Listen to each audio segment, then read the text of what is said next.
All right, so we are continuing on, still in the hip region, all right? But in this video, we will go through the hip and the thigh muscles, so muscles of the hip and then muscles of the femoral region.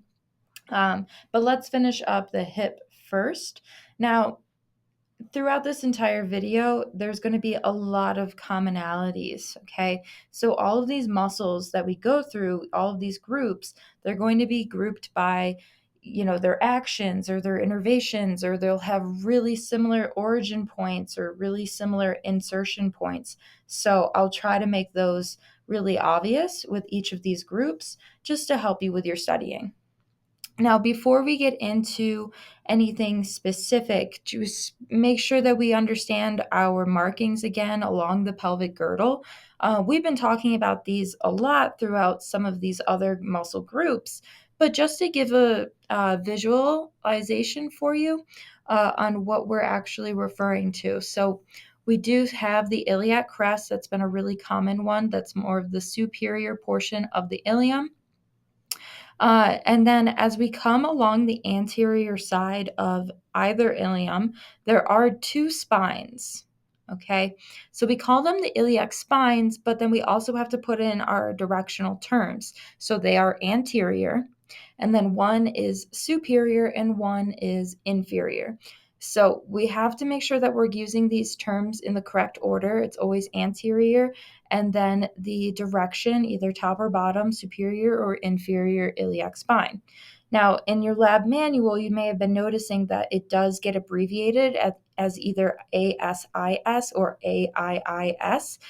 That's absolutely fine for your studying, but please make sure that you actually know what that means. And because putting the abbreviation in lab or lecture will not be accepted. Um, it's just helpful, of course, because that's a mouthful when you're writing that out and speaking it, of course.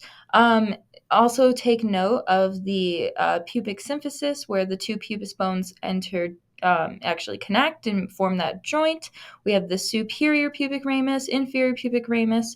Something that may be new is the obturator. Obturator. Wow, foramen. This is just the hole that's between the ischium as well as the pubis. Okay, so obturator, foramen, obturator. Okay, moving on.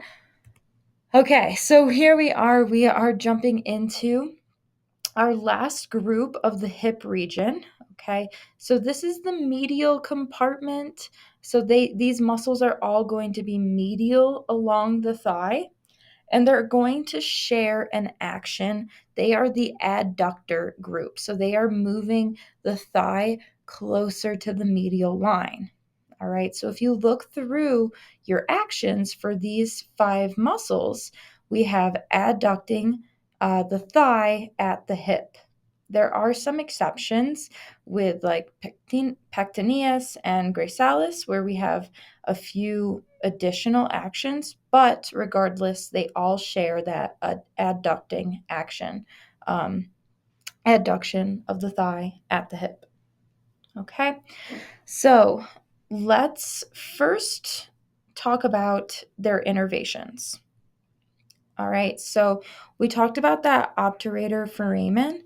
These muscles are all going to be innervated by the obturator nerve, um, obturator nerve of the lumbar plexus. Again, some of them have other nerves that help innervate them, but they all share the obturator nerve. All right, let's start with pectineus. Okay, pectineus. So it's short little tiny muscle here, and we can see that it is going to be kind of anterior here at the origin. It is going to be originating on the superior ramus of the pubis bone, and then it's going to go and insert on the posterior side of the femur. It's right below the inferior trochanter. You can see the inferior trochanter here, and then it inserts. Okay, and again, the action is going to be adducting the thigh at the hip, but pectineus is going to also flex the thigh at the hip. So that has a little extra. So it does both adduct and flex the thigh at the hip.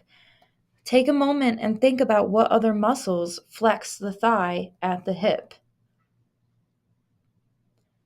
The psoas group, right? Those were the major flexors at the hip for this groupings for the hip muscles.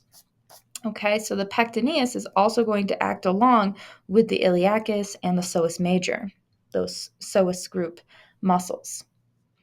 All right, so again, the innervations, the obturator nerve, and it's also going to be the femoral nerve. Okay, both of those, though, are of the lumbar plexus. Okay, so let's go down to adductor longus, all right, or rather over. Okay, so we can still see pectineus in view. So here we have adductor longus. So we can kind of tell if we were just looking at it, this is the longer of these muscles. So we can kind of assume that that would be the longest, and it's in the medial compartment of the thigh. So it would be an adductor. So adductor longus. Okay, so its only action is going to be adducting the thigh at the hip, and it's only going to be innervated by the obturator nerve. All right, now where it inserts is along the posterior shaft of the femur, and what's running along the posterior shaft of the femur is the linea aspera, that rough line. All right, so the obturator longus is going to insert there, and you can see its its origin point is going to be a little bit more medial on the pubis bone compared to the pectineus. Okay? Okay, now let's go to the adductor brevis. So brevis, right, is going to mean short, and so we can see that in comparison to the adductor longus, right? So it's definitely shorter. Now, it's also going to only be adducting the thigh at the hip, and it's only going to have the obturator nerve as its innervation. So these two share that action and nerve. All right. Now, they also almost share the same insertion. You can see that adductor brevis is also inserting on the posterior side of the femur, right? And so it's also going to be along the linea aspera, but let's compare. Longus is a little bit more distal. Whoops. It's a little bit more distal, whereas brevis is going to be more proximal. Okay, so it says in the lab manual that the adductor brevis is going to have a insertion at the proximal side or edge of the linea aspera. All right, so pretty much the same insertion as well.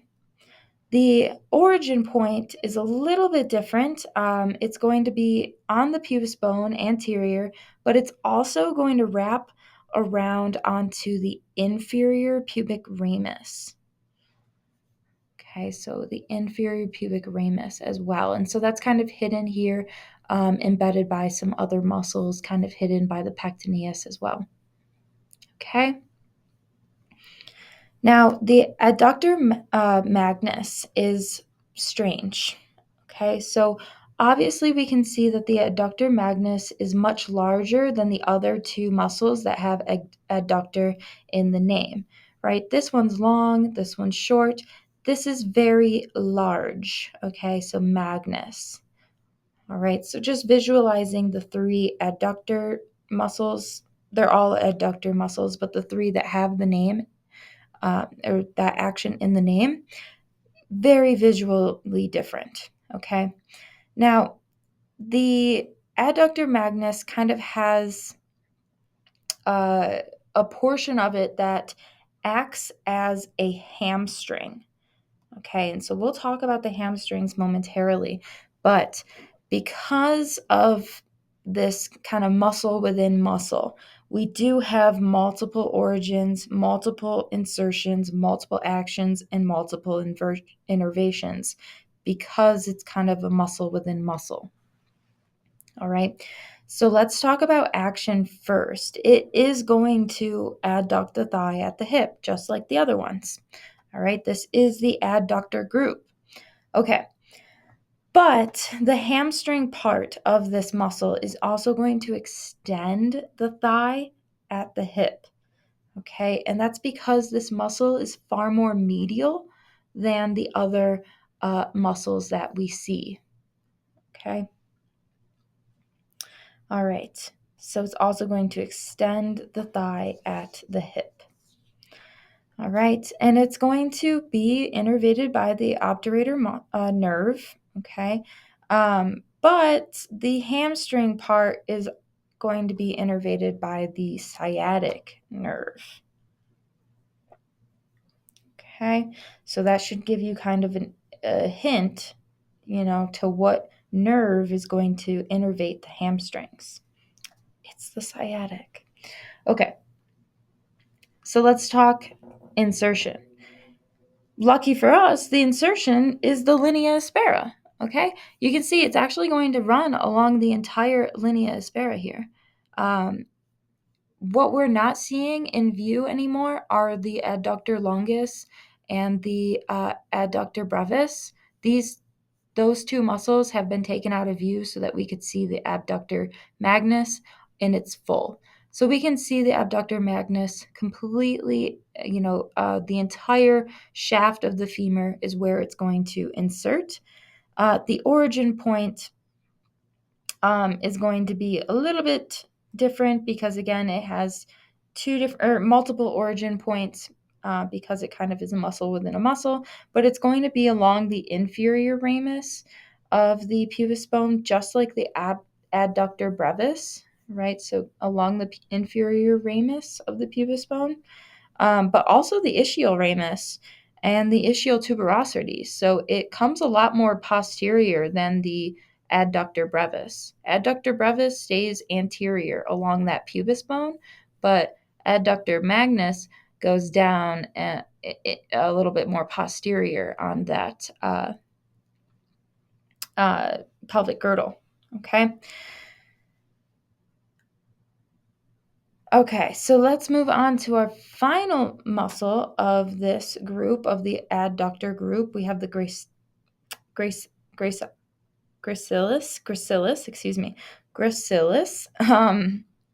So the gracilis, you can see, is going to be along the medial side of this thigh. Okay, so very hardly in view here. All right, it's going to be adducting the thigh at the hip, but it's also going to be flexing the leg at the knee. All right, and that plays into where this muscle inserts. Gracilis is actually going to insert past the knee along the medial surface of the proximal tibia. All right, so medial surface of the proximal tibia. So because it kind of passes through, like, over the knee or around the knee, it's also going to flex the leg at the knee. Okay. And it's going to originate up onto the inferior ramus of the pubis bone. So this muscle is also only going to be innervated by the obturator nerve. All right. So if we were to just take note, these muscles are all numbered 1 through 5, right? So we can actually look now onto the pelvic girdle and kind of follow where those origin points are, because they're all going to be originating up here on the pubis bone and a little bit onto the ischial bone posteriorly on this girdle, and then kind of inserting mostly along the linea aspera. Okay, so we have the pectineus on the superior ramus, both sides. Okay, the adductor longus is going to be a little bit closer to the pubic symphysis. The adductor brevis is going to be along the, pubic symphysis as well, and a little bit more inferior than the adductor longus. We have the adductor magnus, which is going to be extending along the inferior ramus, as well as the ischial tuberosity and ischial ramus. And then 5, we have the gracilis on the inferior ramus of the pubis bone. Okay, so it kind of makes like a little half circle, kind of around the pubis bone and the ischium. So you can use that to maybe help guide yourself. If this, just looking at the imagery and you're able to, figure that out, that's perfect. But if you need to, you can always refer back to just the bones, right? All right. So another view of those 5 muscles. All right. You can see again gracilis coming down onto the medial surface of the proximal tibia, right? So that's why it has that, flexing the leg at the knee, because it does pass over that knee joint. Okay. Fun thing about the gracilis, is that it also shares an insertion with a few other muscles in this video. So the medial surface of the proximal tibia pops up a few times. We'll see it in the sartorius as well as the semitendinosus. But something of note is the adductor hiatus. So this is an opening between the adductor magnus and the femur. So you can see that medial that more medial muscle, very large muscle, adductor magnus here, inserting along the entire span of the linea aspera. But you can see that there is this hiatus along the muscle and the bone, and that allows passageway for the femoral artery, vein, and nerve. And so we're looking at the anterior view, and as it runs through this hiatus, it kind of goes more posteriorly, and then it runs posteriorly through the back of the knee. And once the femoral nerve or artery or vein is at the back of the knee, we no longer call it the femoral whatever, we call it the popliteal, because that is the regional name for the back of the knee. Okay, so that may come up again as we're learning vessels. So just keeping in mind the adductor hiatus is between the adductor magnus and the femur. Awesome. So let's move into the muscles of the femoral group. So these are going to be muscles of the anterior compartment. So the last 5 that we just did, they were more medial in the thigh. These are going to be anterior in the thigh.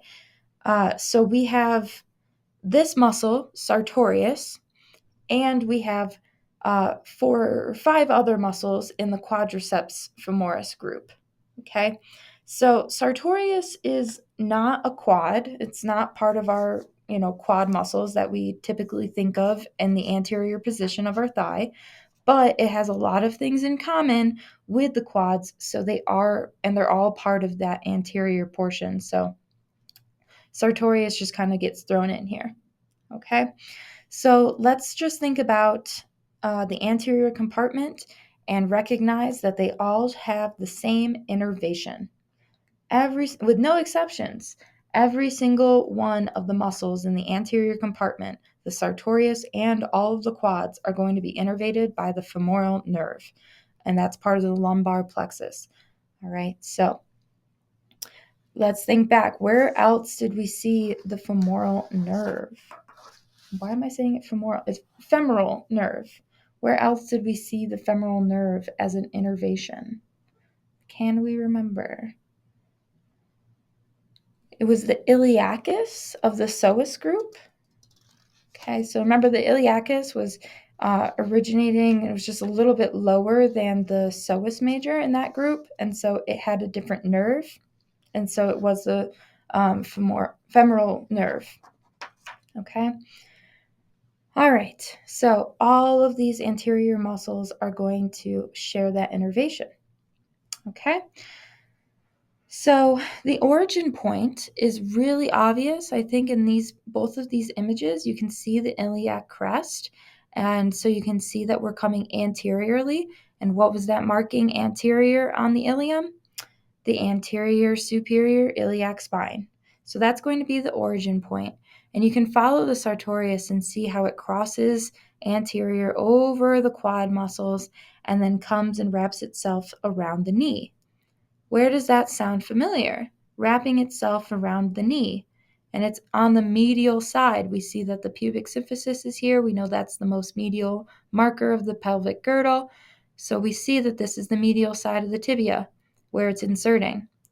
So, what was the other muscle that had that insertion?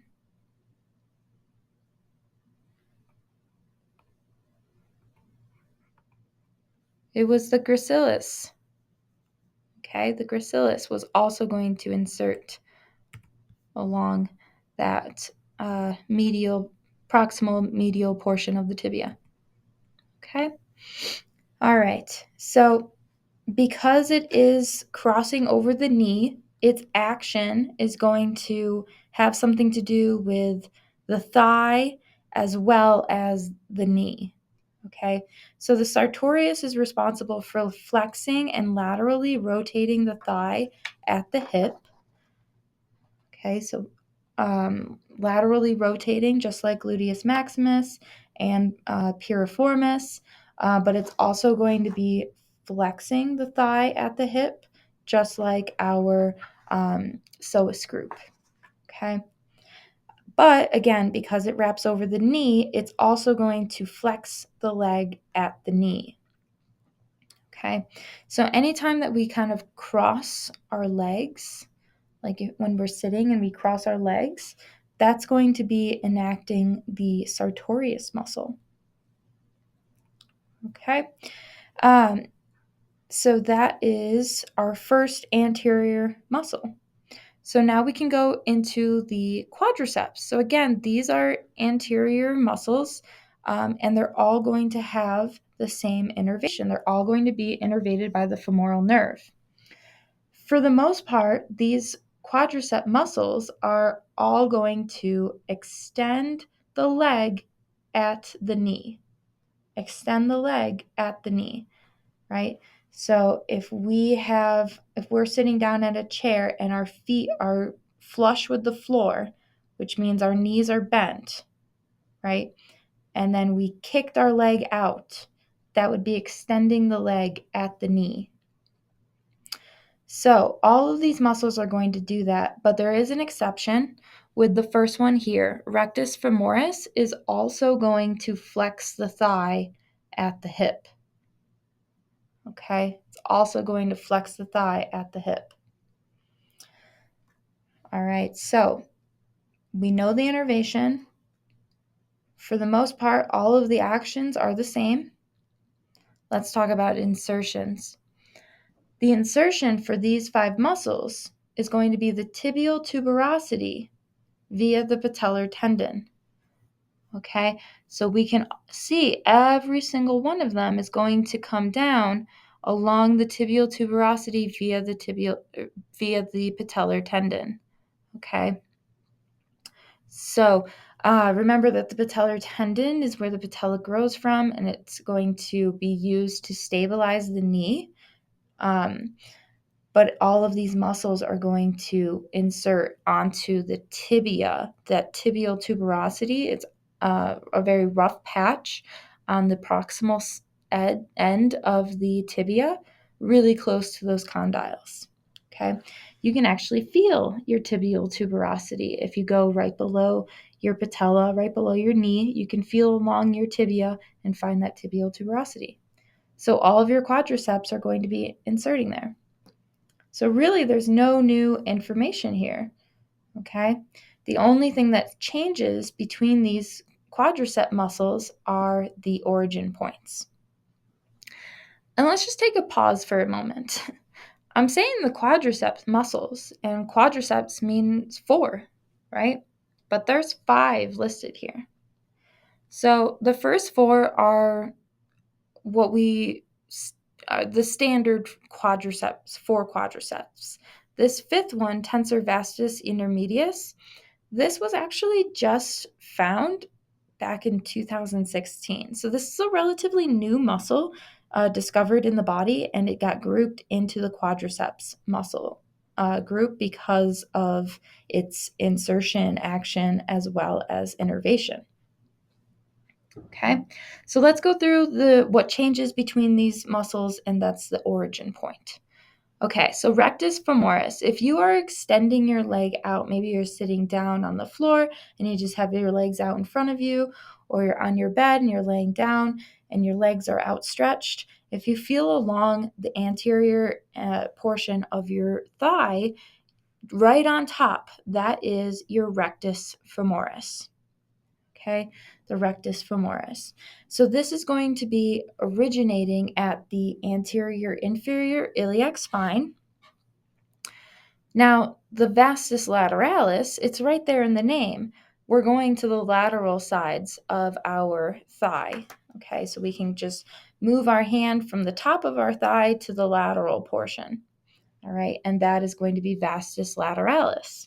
Vastus lateralis is going to be originating along the linea aspera and the greater trochanter of the femur.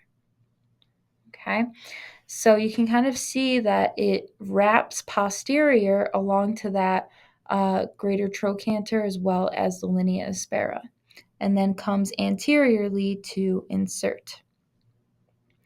I'm going to skip over to vastus medialis.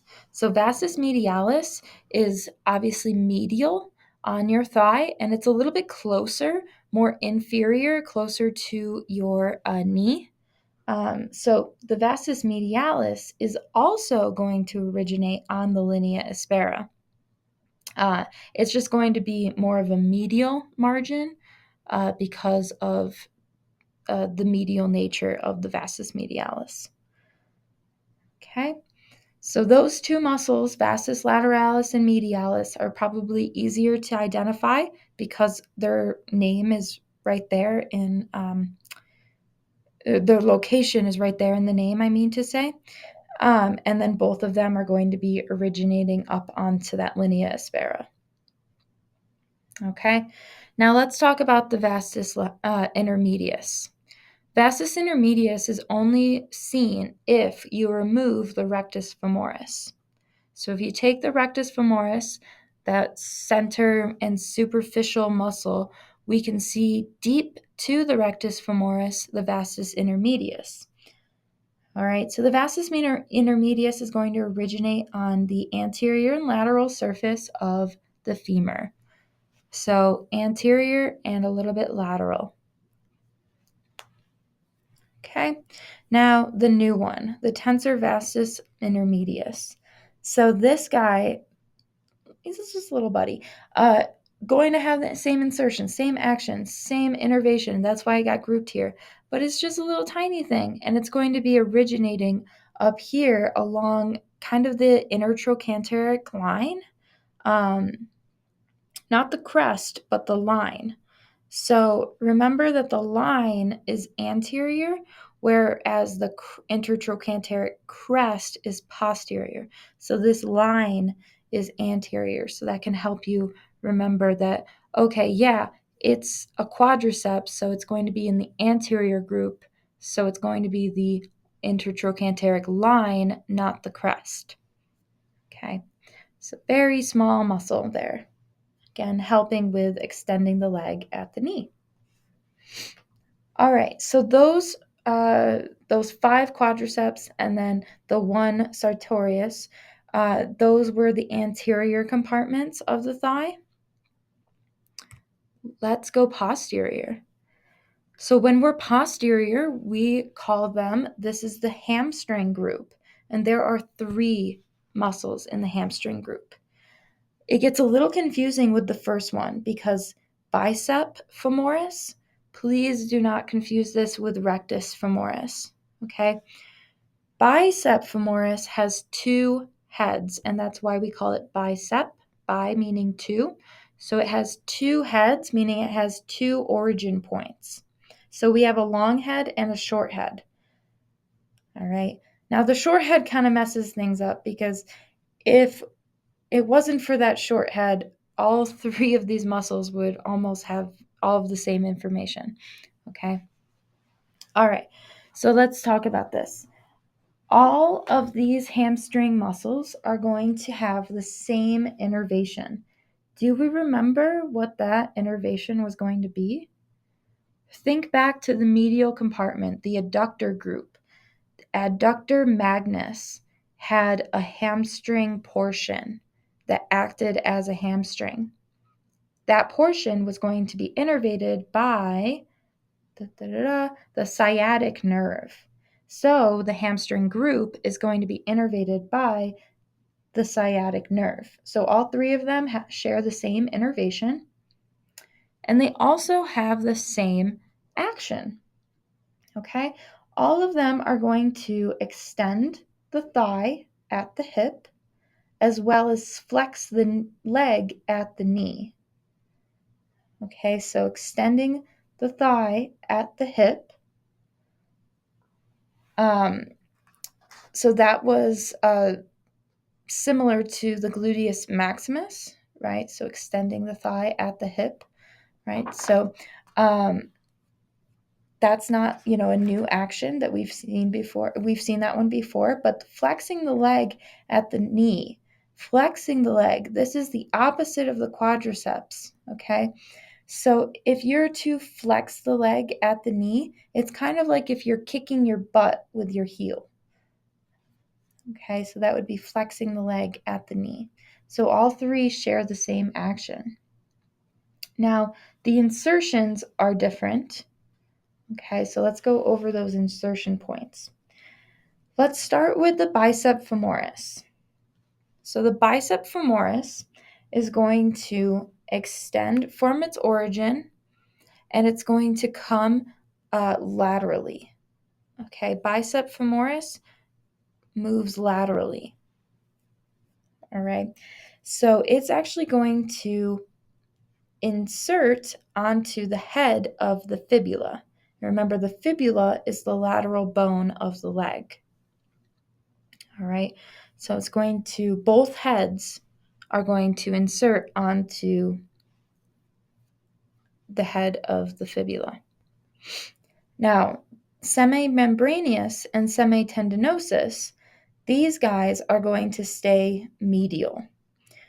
Pretty much whatever semimembranosus does, it's the same as semitendinosus because they're on top of each other, okay? Semitendinosus is more superficial, is on top, and semimembranosus is inferior, it's deep to semitendinosus, okay? So you can see the yellow is underneath and the red is where is on top, okay? So both of these muscles are going to be inserting themselves medially, okay, whereas bicep femoris was lateral.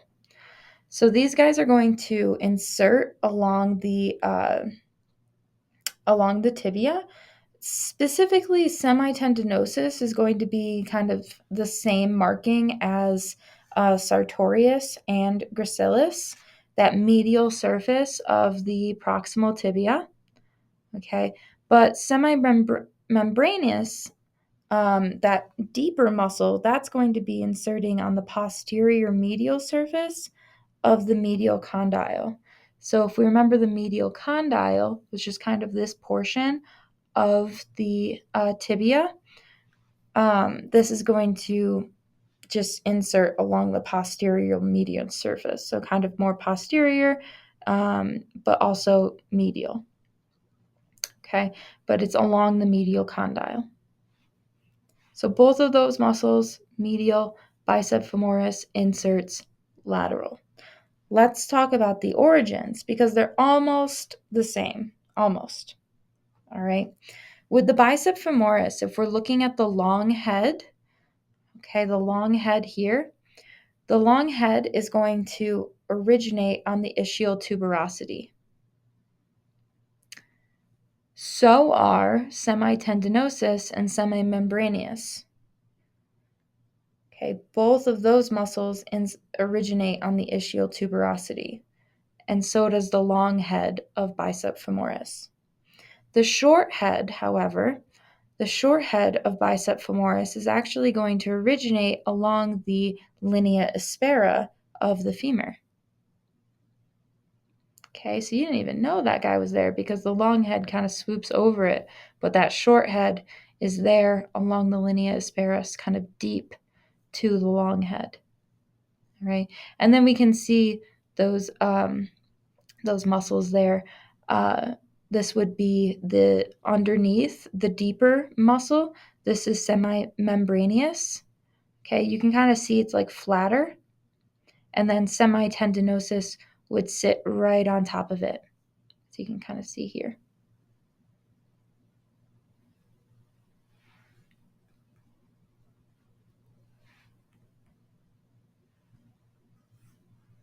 So again, just a reminder that the sciatic nerve is the nerve that's going to be innervating the hamstrings, as well as part of the adductor magnus, and it is part of the sacral plexus, all right?